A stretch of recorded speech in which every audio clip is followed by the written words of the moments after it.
लोभ से विनाश। प्राचीन काल में संजय नामक राजा थे। उनकी एक ही कन्या थी। उन्हें पुत्र की बड़ी चाह थी। एक बार देवर्षि नारद उनके राज्य में पहुंचे। राजा के कहने पर उन्होंने पुत्र प्राप्ति का वरदान दिया नारद जी ने।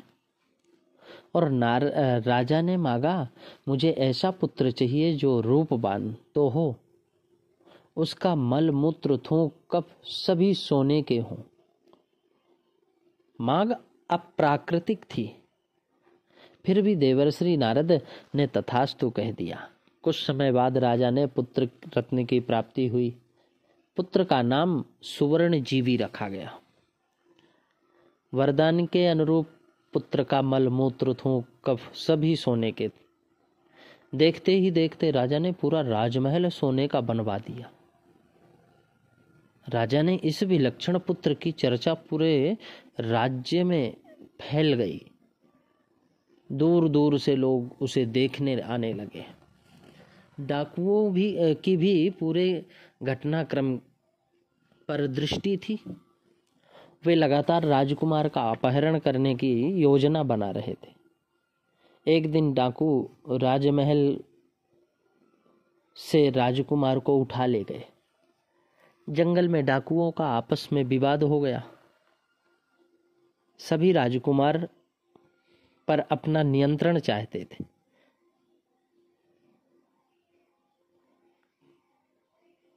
डाकुओं सभी राजकुमार पर अपना नियंत्रण रखना चाहते थे, अधिकार जमाना चाहते थे।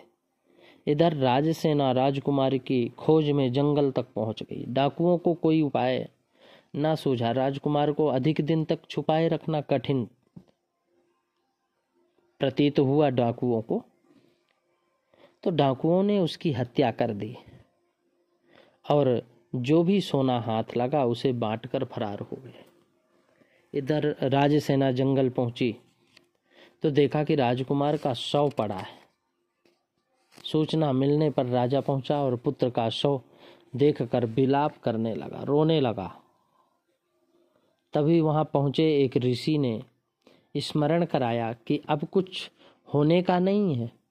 पुत्र की कामना का लोभ उत्तम था, वह लोभ होकर भी लोभ से परे था। तुमने उसमें अप्राकृतिक विधान जोड़ा और ऐसा विलक्षण पुत्र पाया जिसकी रक्षा कठिन हो पाई। परिणाम स्वरूप पुत्र नहीं बच पाया। लोभ ठीक है, किंतु इस तरह उसमें अति हो तो अंत में विनाश और विलाप ही छोड़ जाता है। इसलिए लोभ की अति से बचें। इतना लोभ भी नहीं करना चाहिए। अंगुलीमार नाम का एक डाकू कुख्यात लुटेरा और हत्यारा था। जो भी सामने आता था उसे ही लूट लेता था। यदि सामने वाला ना नुकर करता तो उसकी तलवार से उसका गला नापने को तैयार रहता था। माला में पिरोने के लिए वह अपने शिकार अधिकांश लोगों के हाथों की उंगलियां काट लेता था और वह अपने गले में अंगुलियों की माला पहनता था। इसीलिए उसका नाम अंगुलीमार पड़ गया। एक दिन महात्मा बुद्ध घने जंगल में होकर कहीं जा रहे थे।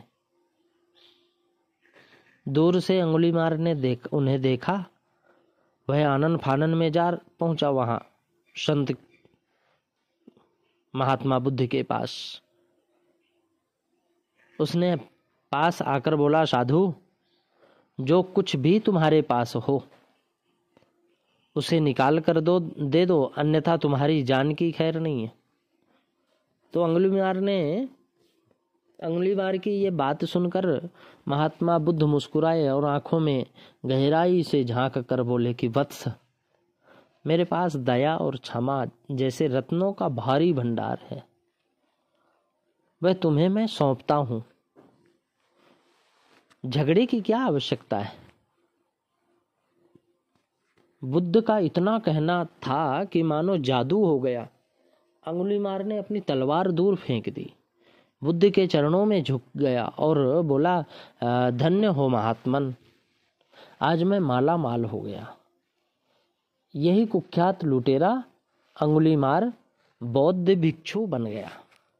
आज जो बौद्ध भिक्षु है ना, वहीं से